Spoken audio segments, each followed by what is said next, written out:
look back to where you were like 3-6 months ago, like, oh, we've actually come a really long way. Yeah. And I think unless you have that perspective of data to look back on, you don't really know where you're at. And I think you mentioned it too earlier, one of the biggest issues I see in particular with online coaches is that they get very lonely and stuck in their own personal competing pushes their coaching largely.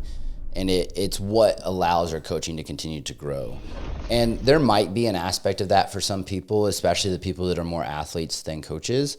But what I do believe is that there's a stepwise sequence within that journey. And the way that I break this down is, we talked about this, like you're going to hit dark places at some point.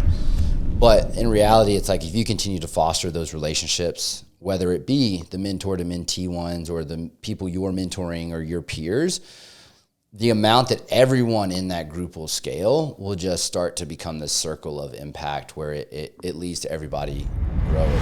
People around you will see your work ethic, because that's a really important thing. Because if you're the leader of your business, whether it's your virtual assistants, sales team, other coaches, whatever, like if they see you're always pushing and like setting a quick pace, they're going to try and keep up with you. But if you're really slow to execute things, like they're going to be slow as well, because you set the standard from the top. Welcome to today's episode of the podcast today. I've got the absolute pleasure of having a great friend and my own personal coach with me today. And today we're going to discuss how to build a 7-figure business in bodybuilding. Now, one of the things I was saying to Luke before the podcast, there's a huge misconception that you can't be an amazing bodybuilding coach and also be financially successful, that the two are frictionate against each other. So today we're going to break that misbelief and talk about Luke's journey and how he's achieved what he has and some of the amazing things he's doing with J3 University as well. So thank you for your time, Luke. Yeah, of course, man. This is it's an important topic. I think we in bodybuilding disassociate financial success and success in bodybuilding because just strictly the bodybuilding pursuit doesn't pay us a lot. It's a pursuit of passion more than it is anything else. And we have to remember that we have to pay our bills and do everything and be successful in our own right. And you have to find your journey and your path through that. And if sharing my journey and kind of what I found along the way to getting there can help other people, that's what I'm here to do, right? Is like help others expand that impact and grow. So I'm excited for today's conversation. I think it'll be very valuable. 100%. One of the things I think, first and foremost, you really lead by example in terms of the results you get your clients. Mm-hmm. Now, I think one of the areas I see a lot of people really not focusing on enough is actually getting their clients' results. Because for me, fitness is really logical, is that like if you get really good client results, and for example, in bodybuilding, they win all their shows and get pro cards. Yeah. Guess what? You get a lot more clients really quickly, right? And imagine that's what happened to you. Yeah, that is. I think there's a large association in our realm of their own personal competing is largely dependent upon, or their own personal competing pushes their coaching largely. And it's what allows their coaching to continue to grow. And there might be an aspect of that for some people, especially the people that are more athletes than coaches. But what I do believe is that there's a stepwise sequence within that journey. And the way that I break this down is you can create the customer journey through your own journey. And you're almost creating that hero story. Like, what's the villain in a bodybuilder's process? You're showing your villains through your process and how you've overcome those. And so that's kind of like the first step into potentially building something for yourself and showing that you have some sort of experience or authority in this realm. Now, that gets you from like starting with nothing to like the first couple years of making something that's like close to an income within coaching or whatever that venture is, right?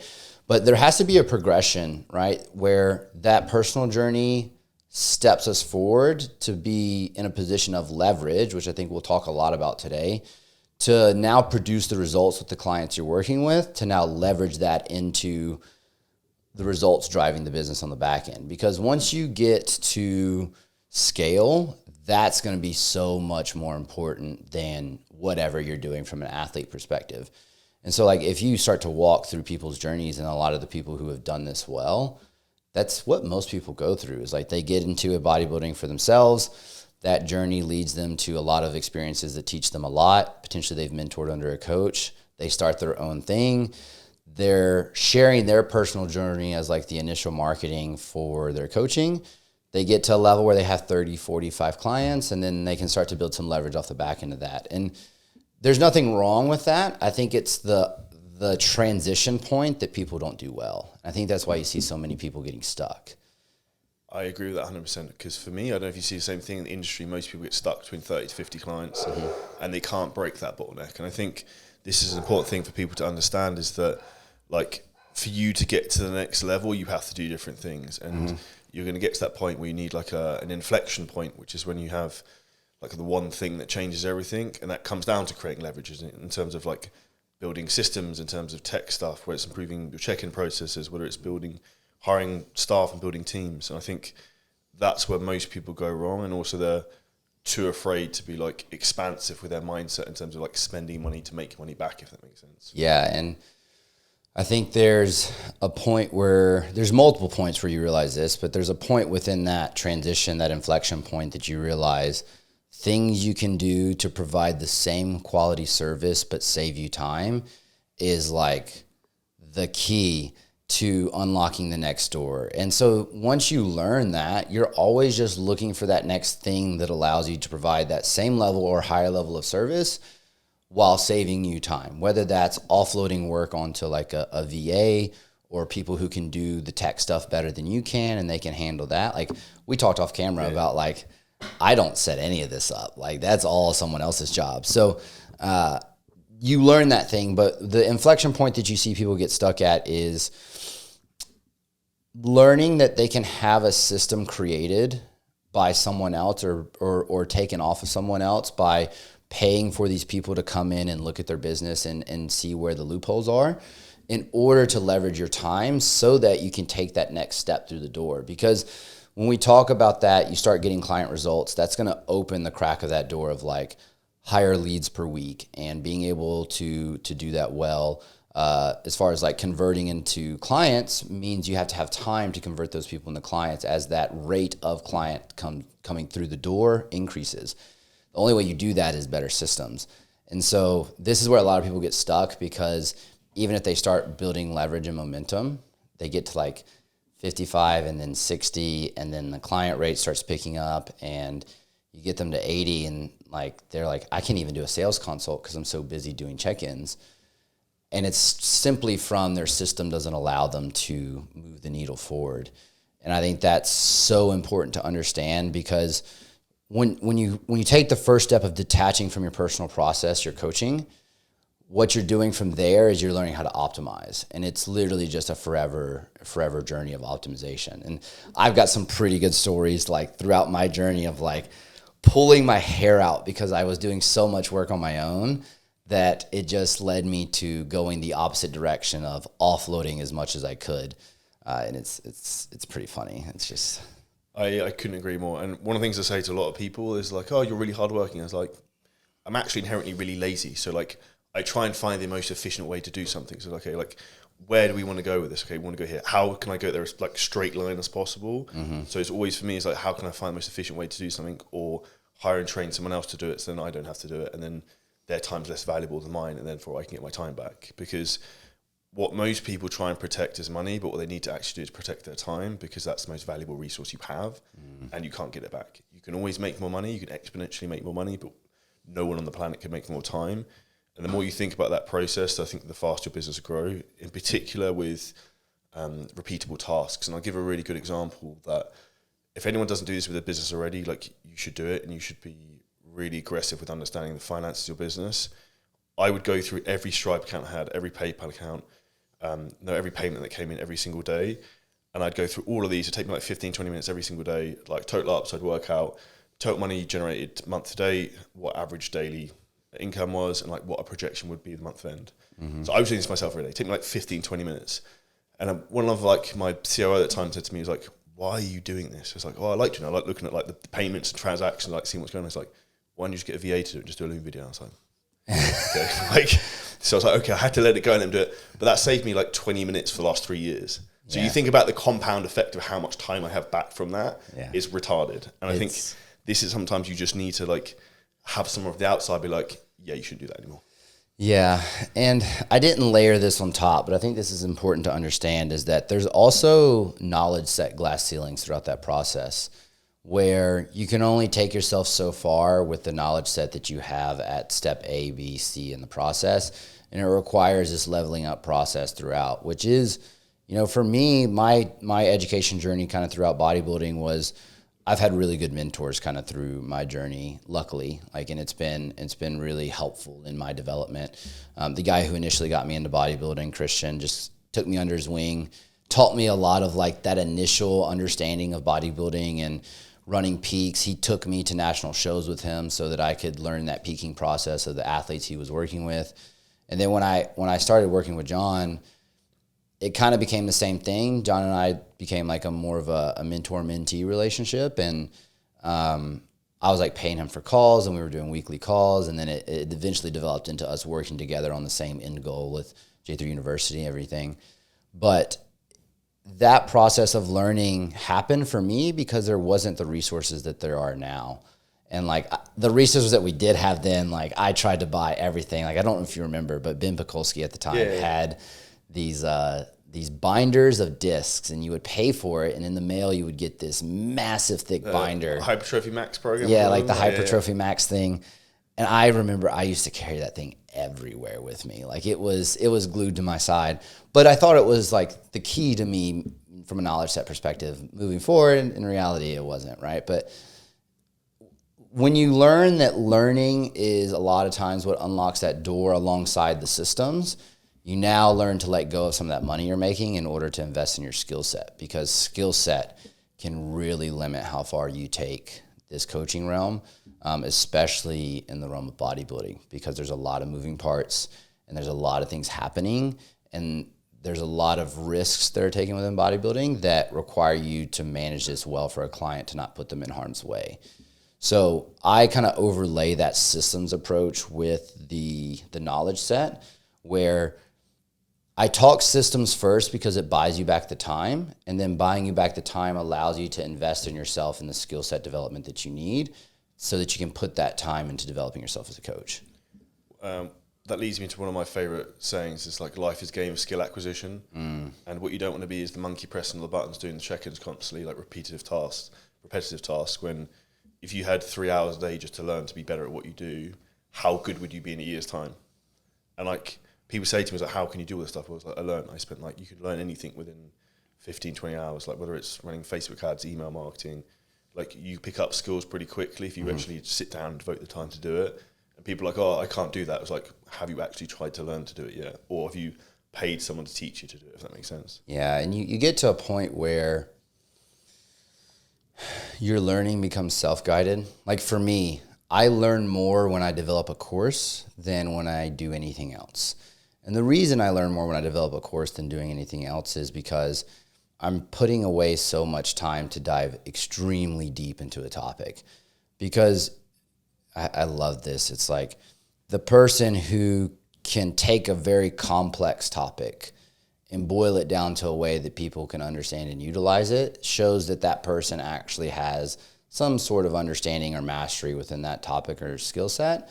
In order to develop those courses that we have on J3 University, like you can't put that course out in a way that actually helps people unless you're able to take the super complex and put it in an applicable way within the course. And so we've done that with like the female module and the AHO and level 1, and that skill set and that process of like course development for me has now become where I typically learn the most from. Surrounding myself with other people as well that have experiences outside of my realm is kind of where, but asking good questions when I'm in those situations is extremely important. And you ask really good questions as well, so like you would understand that dynamic, but it's a development over time. Like the early portions of that phase is investing in yourself through others by taking people's courses and stuff. And then you get to a point where teaching others actually teaches you more than what you're teaching them. I couldn't agree more. And I also don't know if I find a lot of business, I think of things and I'm talking to people and explaining things that they should do in their own business. I'm like, this is really smart. Why am I not doing this? this? I think of something that I haven't thought about for myself. I'm like, and this is why sometimes there's so much value. And I think one of the important things that everyone needs, and it doesn't matter what level you are, I think there's still this is still applicable, is like you should always have a mentor, you should always have peers, and you should have mentees. So there's always someone you're ahead of who you can probably help, and you'll learn in that process. You need to have other people in terms of peers, whether in J3 University, whether in our coaching programs, and you should always have a mentor helping you. And when you have that, it's almost like a 3-dimensional mental approach in terms of learning, because you're like learning from the top, you're learning from other people on your same level, and then you're also like teaching down, whether that be to coaches under you or whoever it might be. Yeah, I think it's really important. And I've learned that, have you ever heard the saying, like the 5 people you talk the most to are the most influential people that like have or impact you on the day to day? So we live in a weird world, and the 5 closest people to me outside of my wife do not live here. Like they just don't. And so it's all technological conversations, and that can kind of lose the personal nature of it if you're not careful, where this journey can feel kind of lonely sometimes, extremely lonely when you're developing your own business and trying to set out on this journey of skill acquisition and system development, and you can like end up pulling your hairs out and just like, we've talked about this, like you're going to hit dark places at some point. But in reality, it's like if you continue to foster those relationships, whether it be the mentor to mentee ones or the people you're mentoring or your peers, the amount that everyone in that group will scale will just start to become this circle of impact where it leads to everybody growing. Now, the hard part for people, to bring it back to where most people probably listening are in this podcast, is like they're in that 30 to, I'd say all the way up to 75, 80 clients is kind of where that person is the hard part about that is sometimes getting plugged into that system is hard to connect with people because there's a lot of people in this industry who don't do it well. And then that can drag you down if you're attached to those people who don't do it well. 100%. I will say people have a huge resistance to change. Yeah. Myself included, and also like my team, for example. So I'll give an example. I think I might have said this to you before. It's like we brought in Slack, which is like a communication messaging tool for business instead of using WhatsApp. And everyone's like, what the fuck is this? Like, I'm not using this, I don't use it.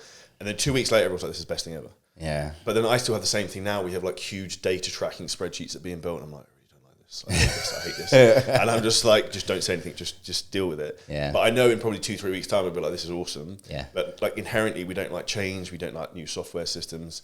And this is where sometimes I look back on life experience of when I used to run a branch of estate agents. I remember them changing the entire company software system, and everyone had absolute kittens about it. But then like a month later, everyone's like, this is so much better.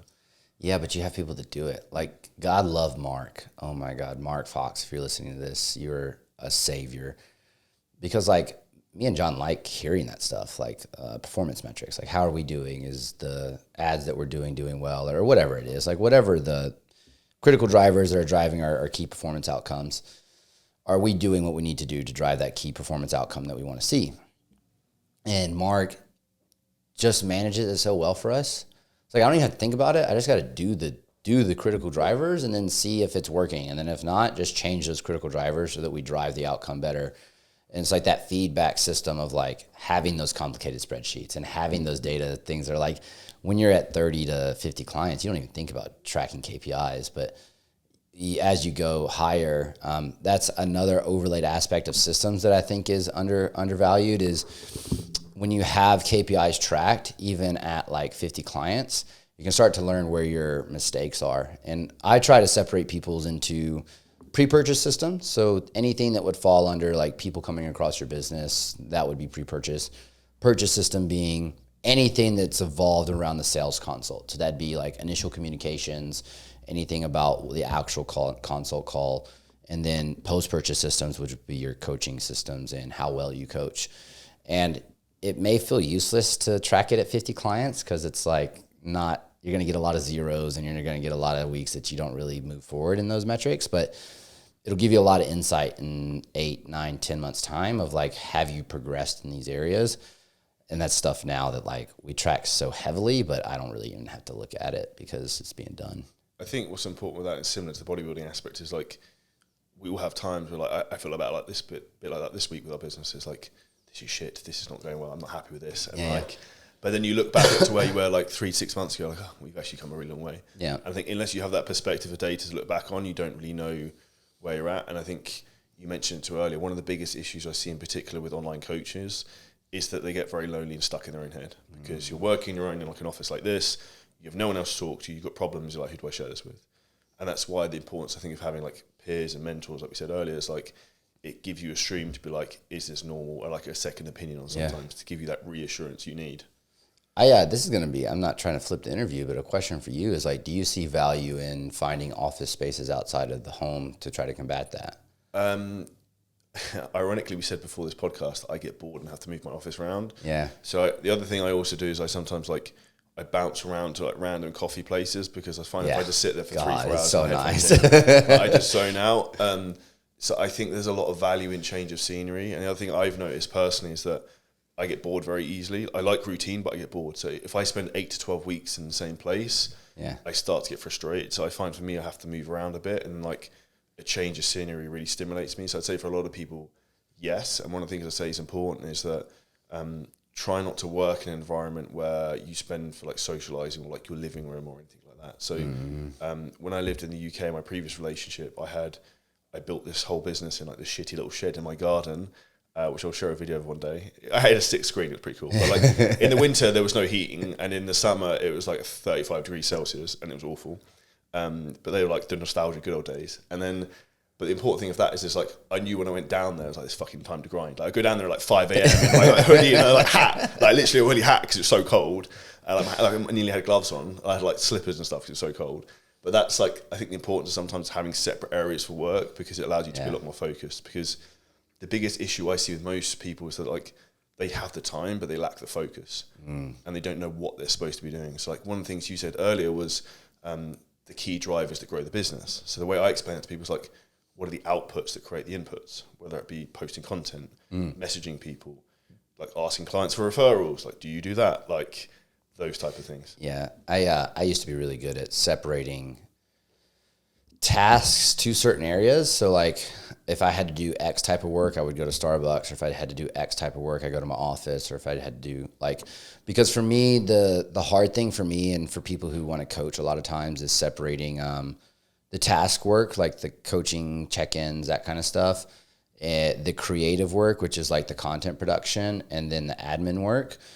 Reality is like you should get to a point where you're not really doing any admin work, because that should be all offloaded, but then you're doing a lot more creative work because you're now becoming a vision setter, right? Of like, where do you want this to go? And that requires a lot of creativity. I really enjoy, from a creative standpoint of like putting myself in a public environment, because the public environment for me gives me ideas when I'm like just out and about with people. And so you learn these things, like what is it that makes you tick? And a book that I found really helpful in regards to like learning those things that make you tick is Atomic Habits. Great book. Because in order to learn, you have to do it well. And if you don't do it well, you're never going to learn what actually allows you to output at your highest capacity. And honestly, even with the learning side, like I see so many people pay for a course and then they half-ass the course and they don't actually use what they paid the course for. And I'm like, why did you even pay for the course in the first place? Like J3 University, like the stuff that we've built there, like the female module, it took me 10 months to build that motherfucker. And I had help. It was me and John, like making it together. And I've seen people take it and then go and coach females and not use like half of what we put in there. Like, what are you doing? Like it's all there. I'm smiling and laughing because I know what the statistics are on this generally, but do you have the data in terms of how many people buy it and how many people actually complete it? Not off the top of my head. That's a Mark question. That's not a me question. That would be an interesting thing to find out. So I know, for example, most people buy online courses and memberships. I think only like 10% of people actually like log in and use it. That's wild to me. Because people like the dopamine hit of like signing up, I'm done. But the reality is people need to understand it's not like information is worthless unless it's implied, right? So it's like you actually need to like apply things to your business and coaching clients to get better results rather than just signing up and burning money and time. What I found too is like information applied looks different in person than it does in the course or the textbook or whatever that looks like. And so there needs to be some connection points of whatever your realm is. Say it's not bodybuilding, right? There are trends. Like you're going to see the same client multiple times over a period of time. You get to a point where you get an intake form, you know what's going to happen. Like, but you're not going to know those trends if you don't get in there and actually use what you're trying to learn. And that's where it's like, I can teach on these trends all day, but until someone learns to identify them by using these tools, then it's not going to matter. And so there's almost like a prerequisite of either experience coming into the course to get the value of the course that you need, or there needs to be a prerequisite of willing to put in the work in order to gain the outcomes of the course that would actually be there. And I think that's why a lot of what we're doing now is moving into the application side with kind of the developments of the next step of the business, and kind of with some of the coaching aspects that are going to be integrated, is making sure people take it from the theoretical or the ethereal and putting it into practice. Of, if you're going to represent what we are as J3 University by saying you've taken the courses or whatever, you need to now take it and use it the way that we meant it to be used. What would you say is the biggest inflection point of like change your business, or the biggest thing you've had the biggest impact on you developing the business to where it is? I told you this the other day. It's never been work ethic for me. It's never been intellect for me. I've always been, from a knowledge perspective, really good at acclimating information and using it. It was my relationship with money, which I think is one we haven't brought up, that I think is a struggle for a lot of people as well, especially within bodybuilding. Paying money to make more money is a concept that people don't understand, because they just see the outflow, right? Because the inflow you don't see for 1, 2, 3, 4 months down the road. Or even sometimes like 5-10 years. Or even 5-10 years, right? So it's like learning that, and you mentioned this on our podcast, like when we talked earlier this week, of if you have profit margins over 70%, you're probably not spending enough money to push your business in the direction it needs to go, right?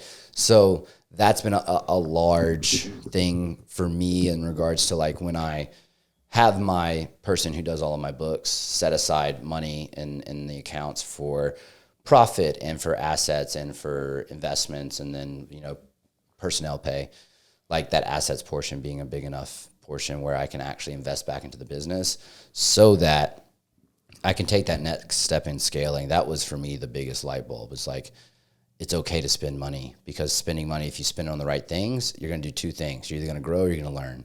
You're never going to make that mistake again, or you're going to massively succeed from what you did. So it's calculated risks, but I love quarterly meetings. And quarterly meetings with myself is what I'm referring to with this, is sitting down, looking at the vision again, asking ourselves where we're at, and asking myself where I'm at, and comparing it to where I want it to go, and then looking at the holes and then putting money into those places of the holes. And so I constantly do that once a quarter, and just like, I don't get to do it in front of a whiteboard anymore because I don't have a whiteboard, because my wife won't let me keep one. But I do it in front of a computer screen now, and just like put it all out on a mind map and look at it. It's funny because this is one of the things that I realize is I'm intelligent and I'm very good at coaching other people in their business. And I was like, yeah. Now I actually like plan and sit down and actually coach myself. So like, what would myself as a coach do? Like, literally I write questions like, what do I believe to be true that isn't? What do I believe to be true that isn't? Like, what's the number one thing in the business that's really going to like move the needle with it?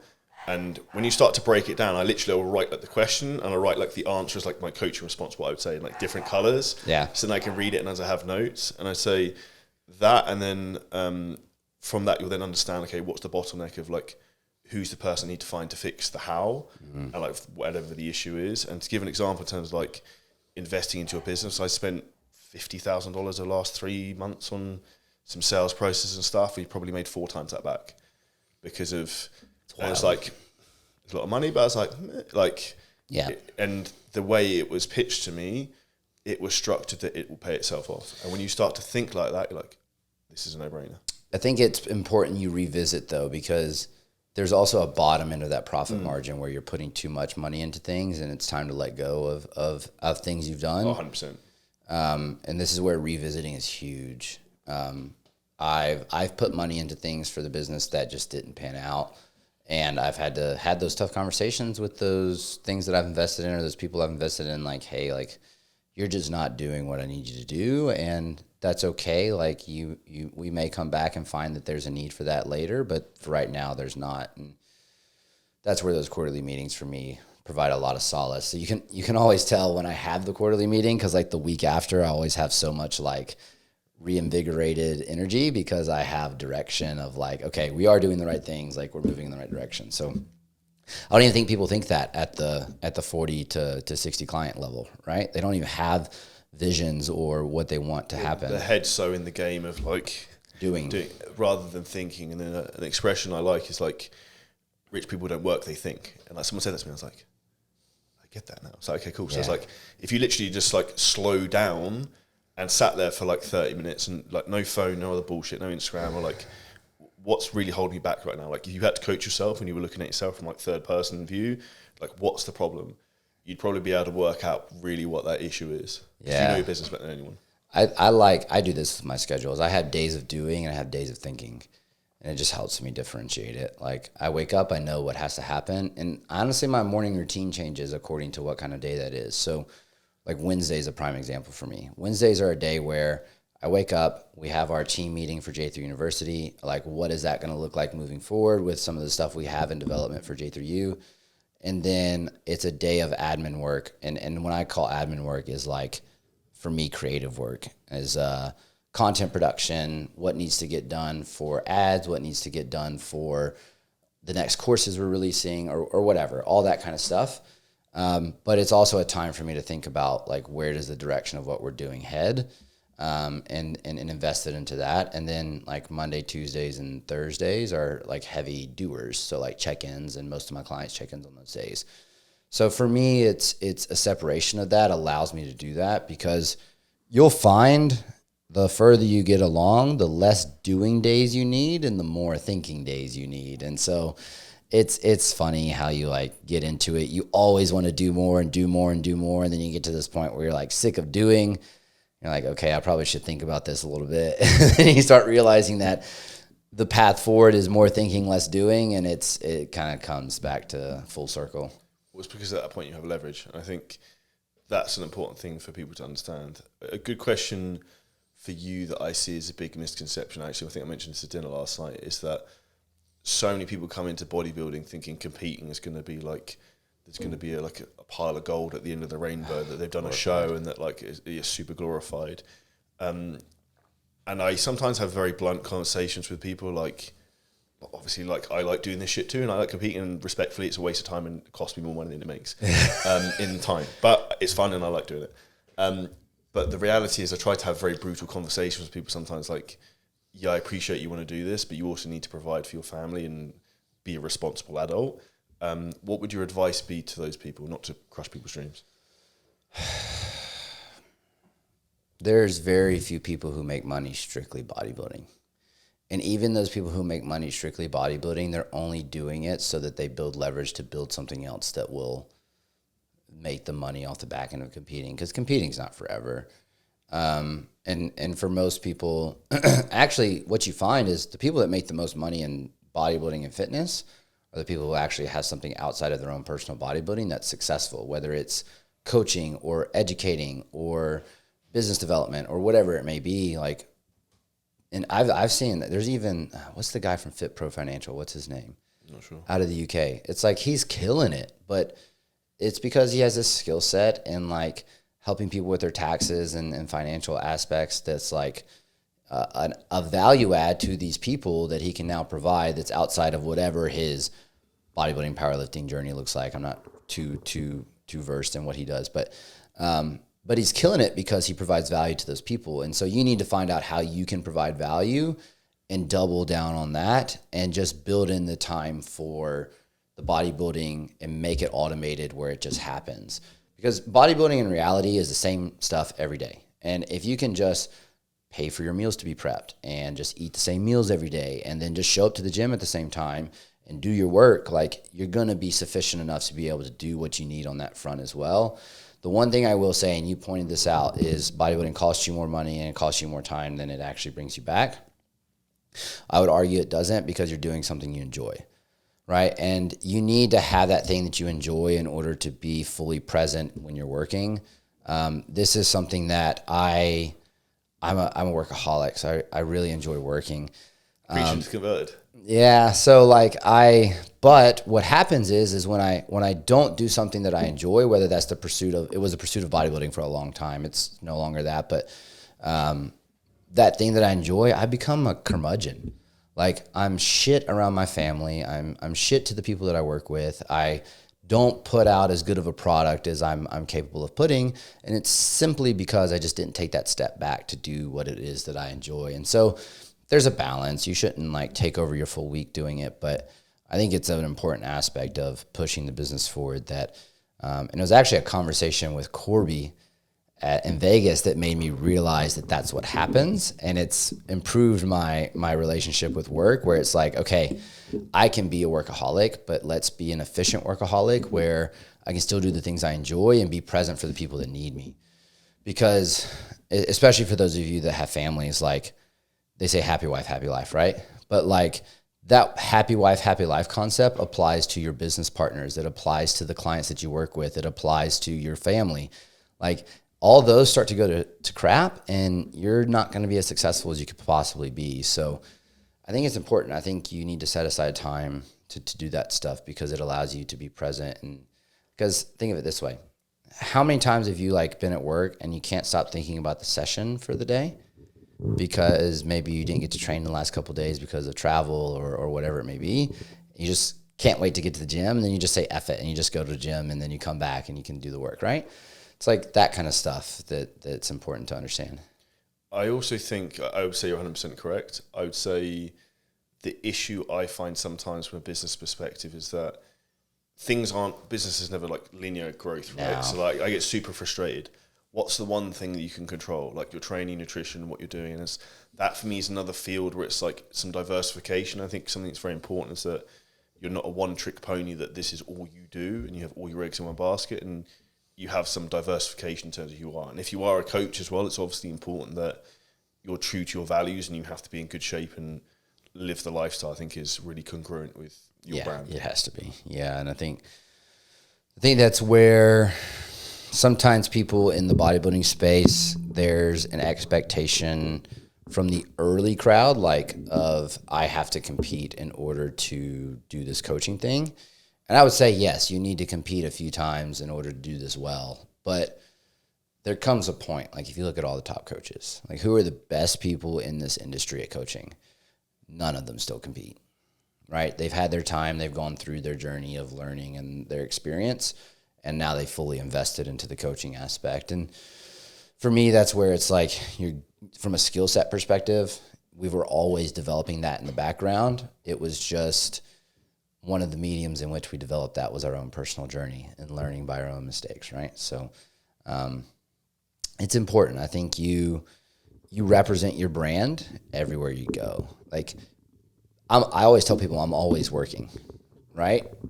I might not be. I might be playing golf, or I might be at the gym, or I might be whatever. But it's like, and the gym's the best example. It's like I might be there training for myself, but I get stopped a lot when I'm at gyms. People also watch what you're doing. And they watch what I'm doing, right? So like I'm always a representation of who I am in my business and everything like that. And so you have to remember that. And especially like in settings where people know you. Like if I walk into a gym, I'm in like full work mode. Like people think that's relaxing for me, but in reality I'm in like, okay, who's here and who's going to stop me, and who am I going to talk to, and how do I help that person where they see value in what we're doing and continue to follow what we're doing, right? So it's something that people don't realize. It's like you're always working. I also think first impressions are huge, right? So someone, for example, might have followed you on social media, and then they see you the first time, and if you're having a bad day and you come across a bit short, they think, oh, what fucking dick. Like, and that's, not that I'm a dick, but sometimes I have to catch myself in terms of like, if whatever problems you have are yours, like if you're meeting people for the first time, like they don't know the context of what's going on. So it's like always try and be the best person you can be when you meet new people, not to be fake, but because that's what you deserve to do for them. Yeah, I think there's also an aspect of that too, is when you're in that early phase, like if you're having bad days, it doesn't affect other people much, because you can let it like overcome you a bit, and like you don't have business partners, you don't have people who work for you yet really, so you get away with letting that kind of slide. Maybe your significant other notices and it negatively affects them, but that net impact is a lot smaller. You get to where we are now, or where you're at, it's like your touch points with how many people you have that affect what you do so much higher, which is where I think bodybuilders struggle. And why most bodybuilders struggle to be business owners is it's a very emotionally charged sport. you overlay the PED side of the equation, it kind of further amplifies that emotionally charged state. You overlay contest prep in the back end of prepping, it further amplifies that emotionally charged state, and people kind of lose the plot a bit. And so I think that's where hyper objectivity is like the best skill you can learn. And it's why like I always preach stoicism to people who are in the bodybuilding realm, because I know they're so far removed from any stoic based value that just even a little would help them with managing that emotional state, right? And so that's been huge for me, because bodybuilding was a very emotionally charged endeavor. And like as I've become first the athlete, then the business owner, who is now scaling and that kind of stuff, the more that development of stoicism has had to come up, where like you can't let things bother you. It's just like control what you can control and move forward. 100%. Because I think the words like equanimity, where like people, like you're always a steady state and people know like what to expect when you turn up. And I remember from my previous career working with certain people, and you never know like how you're going to catch them. They're going to be fucking off their rocker, like pissed about something, or like, and people need to know. So then like if you're running a business, for anyone listening to this, it's important that people can actually approach you if there's a problem, because that's a big issue I see, is where people sometimes don't feel they can approach you and say certain things, and then the problem that needs to be dealt with doesn't get dealt with until 3 months later, and it's a much bigger issue to deal with then. It's one of the most toxic environments to have within a business structure, not being able to approach someone within your business setup. And I think that's where, like, for those of you who know who J3 University is, like John and Mark are like the two that I am in contact with all the time. And that's one of the beautiful things about that work dynamic, is the three of us can say anything to either one of us at any time, and it's going to be received in a way that's seen with the vision of the company moving forward, right? So it's really cool to be in a situation where everyone handles themselves, but that drips down too, right? Like the people that are doing other tasks for us, like you start to see them learning to be able to handle themselves that way and take feedback well, and learn that it's for the betterment of themselves. And it's a development process, but I think it's, I think if you go, and this is specifically for the people in the bodybuilding realm, if you go through the journey of competing, like doing it multiple times is very valuable, because your first few were like, what did I just do? Why did I sign up for this? This sucks. Like it's extremely hard, and it comes with a pretty high emotional state, right? If you continue past that point, the lessons learned from trials and tribulations within that process and learning to not react to it translates so well into business later in life, and learning to be able to manage things in like a firestorm, right? It's funny you say that, because I say this often, that the best gift bodybuilding gave me was that when you're completely fucked towards the end of it, like dying on death's door, and you're still functioning and running a business, afterwards you go back to normal life. This is so easy. Like, this is a breeze. Like, I do this all day long. Like, and that's a reality. Like, I always like to push the envelope in terms of like how far can you go with things. And I look back when I competed last year, I had like insomnia. I couldn't sleep. I was sleeping like 3-4 hours a night, and so we get up and start work at 3 a.m. and people are like, this guy's nuts. And I think when you can push yourself to that level and you get used to it, then when you go back to normal life, it's like, this is easy. And that's when you get to the point it's easy, it's then easy to then control the business, and also the people around you will see your work ethic, because that's a really important thing. Because if you're the leader of your business, whether it's your virtual assistants, sales team, other coaches, whatever, like if they see you're always pushing and like setting a quick pace, they're going to try and keep up with you. But if you're really slow to execute things, like they're going to be slow as well, because you set the standard from the top.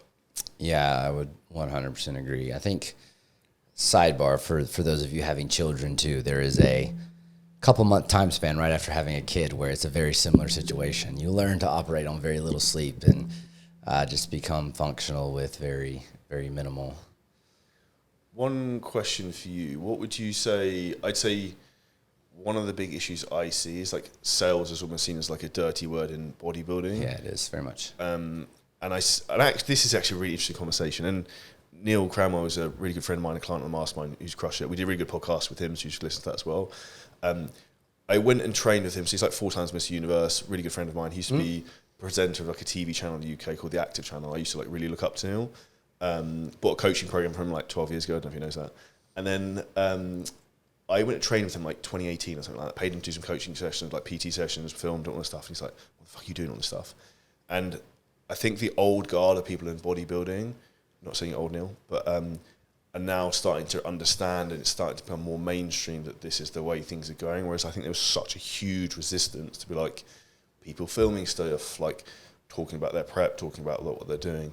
I think that transition is good in a lot of respects, but I think there's a lot more like open information in terms of what people actually do now. Yeah, it's definitely the information age. I think we're past that portion of, information being shared is important, and people are even becoming more warm to like content production and filming when you need to film. I think where you see like the sales dirty word bodybuilding thing is like the ads and trying to do any of that. And it's almost seemed like if you're running ads, it's like it's not a valuable thing in the bodybuilding coaching realm. Like, I actually still to this day don't run any ads for my coaching business, for my personal coaching.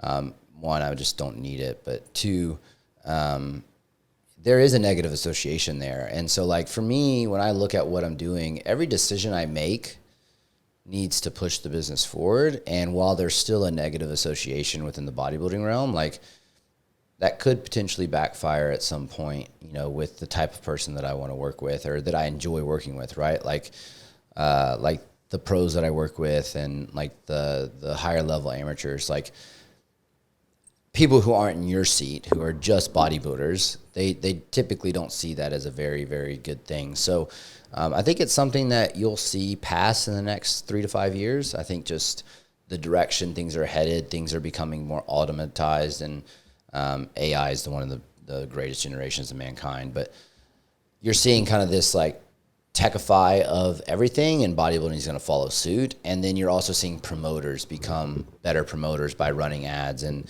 actually doing things that would be driving a business model rather than just like, hey, throw some trunks on and some tan and show up at the show. So like the more that the promoters are doing that and the more that the people in the culture are doing that, the more you'll see that become more accepted. And the prime example of this, and that there's a show this weekend that's ran by them, is Texas Pro, is Sheila and Freddie here in Texas. They kill it with their shows, and they like put on a production. It's not a show, it's a production. But they do that because they want to provide the best experience for everyone who comes onto that stage. And you're starting to see these people gravitate towards these shows. Like people are planning their preps around Freddie and Sheila's shows instead of all these other shows in Texas. And so as the younger generation comes up and we see this kind of develop, you'll see that lack of desire for ads or coaches running ads kind of start to dissipate. But I think it'll always be there with the older generation a little bit. What would you say, to start to finish up, would be your number one tip for anyone who's a bodybuilder who wants to build a successful online coaching business like you? Going through the journey yourself is very important. I think it's hard to empathize with people that you're coaching if you haven't done it yourself. Like I was telling Clinton this the other day, you don't know what that feels like until you've been there. Like until you've been. Same from a business perspective though. Like, and that's what I say to people is like, we spoke of this a lot. There's those really shit difficult times, and when you've been through that, it's like you can say that to someone like, yeah, I had exactly the same thing happen. This is what I did. Yeah. And so it's very valuable that would be done and done well. And what I would say with that is like the second piece that goes with that is hire someone who's invested in you and is going to teach you. And this doesn't mean that they're going to do weekly calls with you and all this other stuff. But when you do your check-in process and you check in with someone, if you have questions that you ask that are a part of that so that you understand what's going on, they answer them. Like you've seen the sheet, you don't use the sheet because it just doesn't work for you. But the bottom of my sheet has questions. Like it's got a questions box where you can put questions in. And I try to make sure that I answer every single question that's in that questions box because I know my role as a coach is not only to make them the best athlete, but to also develop them as people. And hopefully that development turns them into better coaches and leads them in the way. And it's something you'll hear us say all the time is like, we're trying to elevate the standard of coaching in the industry through J3 University and the courses we build and stuff like that. I think that starts with my coaching as well, of like how I develop the people within my business. So for someone who's in bodybuilding trying to create their own thing, if you can get plugged into a system that's like that, where you're getting high level coaching, you're getting the X and O's mapped out for you, where you're learning from someone who's done it before. And if you have questions about the process, they're willing to answer it. Like that's just like such a valuable thing, and then that'll take you a long ways. 100%. For me, I think I said this on your podcast, it's like the shortcuts to success, not there are really shortcuts, but the quickest way to get there is coaching. Yeah, in whatever aspect that is, whether it's coaching on like business systems or coaching in bodybuilding or golf or whatever it is, right? So, yeah, definitely the coaching aspect within that. Awesome. One thing I'd highly suggest everyone does is they go check out J3 University. We've had a couple of the clients from our event in Vegas have already signed up, and I actually spoke to them yesterday, and they've basically now like delegated their entire coaching fulfillment off because they're now happy their coaches understand what to do based upon going through some of your material. So I'd highly suggest checking that out. Where should people find out more about you guys? Yeah, so j3university.com is just the website that has everything. We've got all of our courses on there. We have the level 1 course, which is like the broad course of everything you need to know to be a world-class coach. And then we start to kind of break off into more specific stuff with AHO as our applied hypertrophy, where we take you in the gym and show you everything you need to know to develop a certain body part, limitations that you'll see with different clients, things like that. And then the female module is for those of you out there coaching females. Like, coaching females is a skill, and it's a very, very valuable skill to have, but there's a lot of understanding that needs to be there. And so we've built this course that, like I told you, took us like 10 months to build, but it's because there's so much information in there that it was the only way to do it at the quality that we wanted. So j3university.com. You can also follow me. It's currently at No Switch Fitness. That might be changing soon, but on Instagram, that's where you'll find all of my stuff, and hit that link in bio for et cetera, et cetera. But yeah, that's everything about what we're doing and me and kind of where we're headed. Awesome. Appreciate your time, Luke. Everyone listen to the podcast, make sure you subscribe. Drop any comments below if you're watching this on YouTube. And if you want free access to our 4C content courses, helped us generate over $5 billion in fitness sales, you can hit the link below and get completely free access to that. And we'll see you next episode soon.